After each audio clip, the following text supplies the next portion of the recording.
ሰላም እንዴት ናችሁ? ዶክተር ዮናስ ነኝ። ዛሬ ይዤላችሁ የመጣሁት አሪፍ የጭቅጭቅ ዘዴ ነው።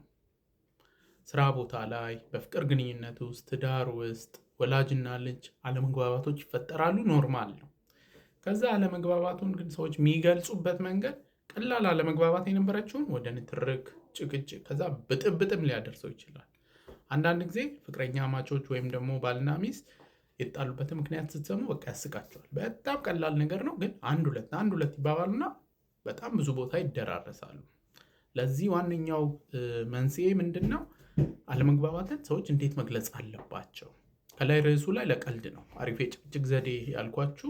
ጭቅጭቅን ለማስቀረት እንዴት አለመግባባትን መግለጽ ይቻላል የሚለውን በጣም ሲምፕል የሆነች ቲፕ ልሰጣችሁ ነው የመጣሁት።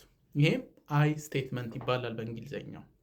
ይህም በአማርኛ ስንመልሰው ስሜትን መግለጽ። በምሳሌ ላስረዳችሁ። ባልና ሚስት አሉ። ባል አምሽቶ ይመጣል። ሚስት በጣም ትናደዳለች። በዛ ላይ አልደወለላትም ጭራሽ እና በጣም ተናዳ እንዴት ታመሻለህ ደግሞ በዛ ላይ አትደውልም እንዴ አታስብም እንዴ ትለዋለች። ልክ እንዲህ ስትለው ባል ራሱን ዲፌንድ ለማድረግ ነው የሚሞክረው። ስለዚህ የሆነ መልስ ይሰጣታል። አንድ ሁለት እየተባባለ ነገሩ እየተጋጋለ ይሄዳል። ሌላ ደግሞ ፍቅረኛ ማቾች አሉ። እሱ ኳስ ይወዳል እና የማንቼ ደጋፊ ነው እና ቅልጥ ያለ የማንቼ ደጋፊ ነው። ኳስ አያመልጠው።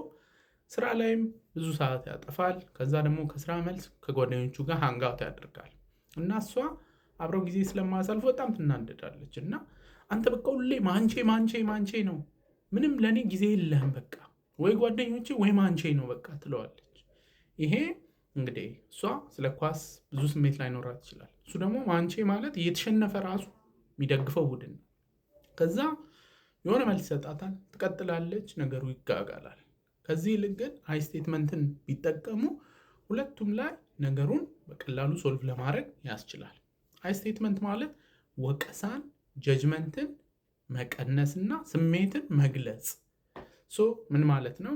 ከላይ እንግዲህ ባሏ አምሽቶ የመጣ ሴት ምን ልትለው ትችላለች? አምሽተህ ስትመጣ ደግሞ ሳትደውልልኝ ስትቀር እኮ ምን አጋጥሞት ይሆን ብዬ እጨነቃለሁ። ስለ ደህንነት ስለማስብልህ በጣም ያስጨንቀኛል ካለችው እንዲያጥፍታል እንዲነ አታስብም ምናምን አላለችው። የሚሰማትን ስሜት የገለጸችው እና እሱ ሰከን ለማለት እድል ይሰጠዋል።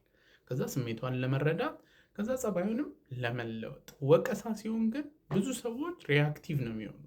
ራሳቸውን ዲፌንድ ለማድረግ ነው እንትን። ከዛ የሆነ መልስ ይሰጣሉ። እሱ መልስ ነገሩን ሊያጋግለው ይችላል።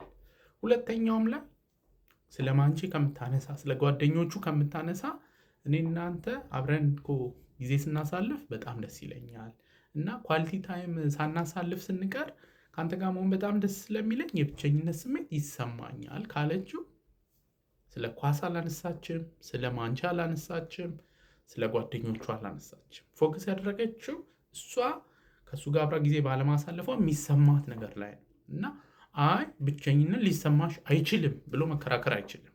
ኢት ዊል ጊቭ ሂም ዘ ኦፖርቹኒቲ። ስለዚህ ወደ ሴንሱ ተመልሶ ረጋ ብሎ እንዲያስብ ይረዳዋል ማለት ነው።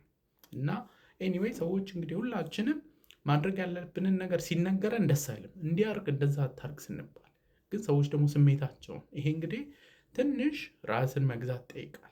ሰውን ብሌም ሳያደርጉ ስሜትን መግለጽ ግን በልምምድ የሚስተካከል ነገር ነው። ኤኒዌይ ለዛሬ እንግዲህ ይዤላችሁ የመጣሁት ይህንን ይመስላል። ሁልጊዜ እንደምለው ያለ አእምሮ ጤና የለም። ደህና ሁኑ።